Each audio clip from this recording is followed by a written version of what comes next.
اے حاجیوں آپ کو مبارک ہو، اے کعبہ کا طواف کرنے والوں آپ کو مبارک ہو کہ انشاءاللہ کعبہ اپنے ساتھ جنت میں ہم سب کو لے کر جائے گا۔ اور سبحان اللہ، مکہ پاک کی حاضری، کعبہ شریف کی حاضری کتنی مبارک ہے کہ کعبے کو دیکھتے رہیں تو بھی برکتیں ہیں، طواف کریں تو بھی رحمتیں چھماچم برستی ہیں۔ حدیث پاک میں آتا ہے ہر رات اللہ کریم اہل زمین کی طرف نظر فرماتا ہے اور سب سے پہلے اہل حرم کی طرف نظر فرماتا ہے، اور اہل حرم میں سب سے پہلے مسجد الحرام والوں پر نظر فرماتا ہے، پھر جس کو طواف کرتے ہوئے پاتا ہے اسے بخش دیتا ہے، جسے نماز میں مشغول پاتا ہے اس کی بھی مغفرت فرما دیتا ہے، اور جسے کعبے کی طرف رخ کیے ہوئے پاتا ہے اسے بھی معاف فرما دیتا ہے۔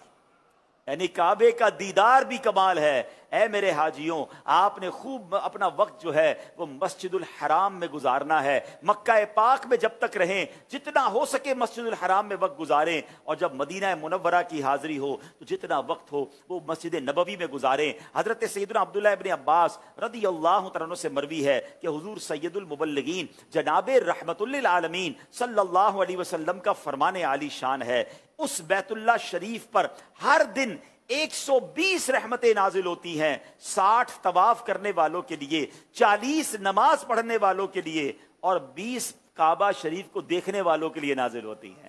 یعنی کعبے کا دیدار بھی کر رہے ہیں تو آپ پر رحمتیں برس رہی ہیں، مگر کرنا یہ ہے کہ ہم نے خوب طواف کرنے ہیں۔ یاد رکھیے گا، اپنے وطن میں آپ بہت ساری عبادتیں کر سکتے ہیں، آپ نماز پڑھ سکتے ہیں، روزہ رکھ سکتے ہیں، تلاوت کر سکتے ہیں، نوافل پڑھ سکتے ہیں، مگر یاد رہے طواف کہیں اور نہیں کر سکتے۔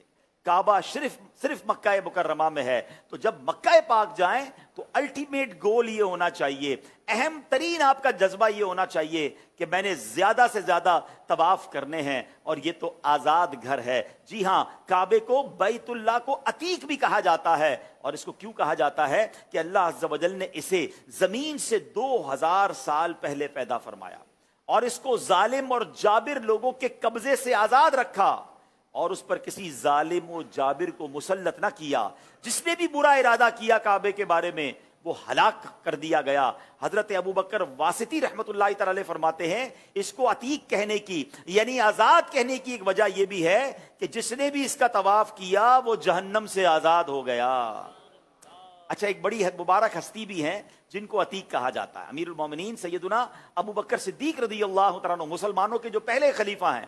فرمایا علماء نے جو شخص نماز میں قبلے کی طرف رخ نہ کرے اس کی نماز قبول نہیں، اور جو امیر المومنین سیدنا ابوبکر صدیق رضی اللہ تعالیٰ عنہ کی ولایت کی گواہی نہ دے اس کی زکوٰۃ قبول نہیں۔ تو یہ مرتبہ سیدنا صدیق اکبر رضی اللہ تعالیٰ عنہ کا بھی ہے۔ اب میرے پیارے اسلامی بھائیوں، ایک اور کمال کی بات، سبحان اللہ، اے حاجیوں آپ کو مبارک ہو، یہ سفر آپ ویسے ہی نہیں کر رہے۔ کچھ لوگ سمجھتے ہیں میرے پاس پیسے آ گئے، فلاں BC کھل گئی، فلاں جناب میرا پلاٹ بک گیا، اور جناب یہ پیسے جمع ہو گئے تو میں حج پر جا رہا ہوں۔ نہیں جناب، یہ سفر پیسوں سے نہیں، یہ سفر دنیا کے اسباب سے نہیں، یہ اللہ کی رحمت سے ہوتا ہے۔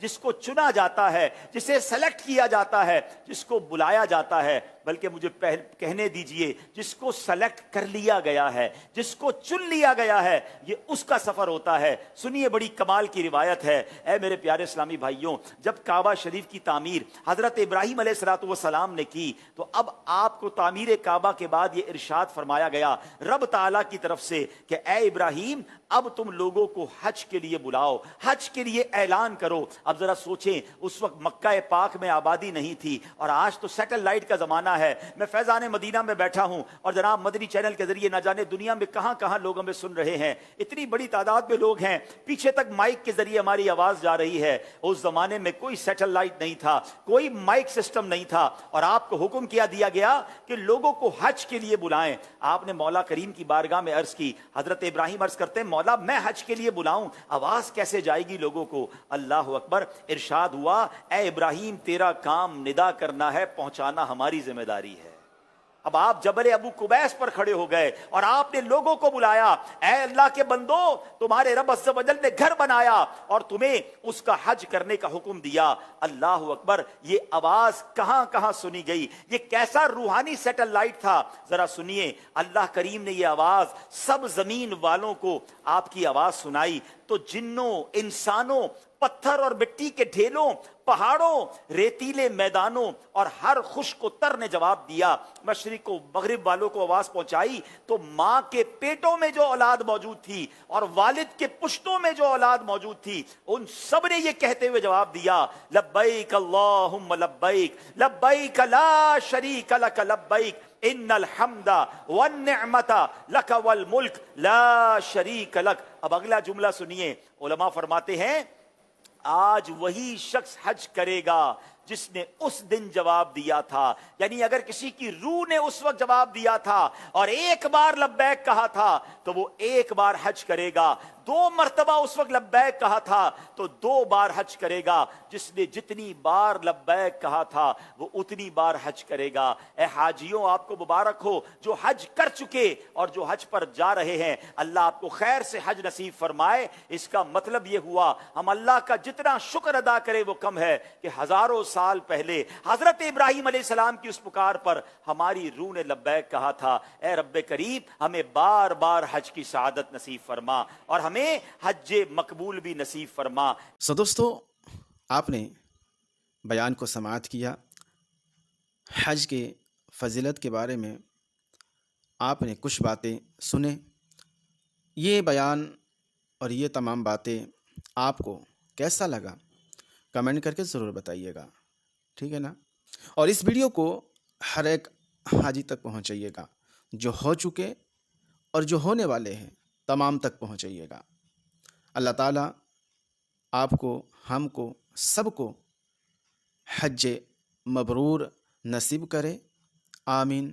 دوستو، ملتے ہیں کسی اور ویڈیو میں، تب تک اپنا خیال رکھیں۔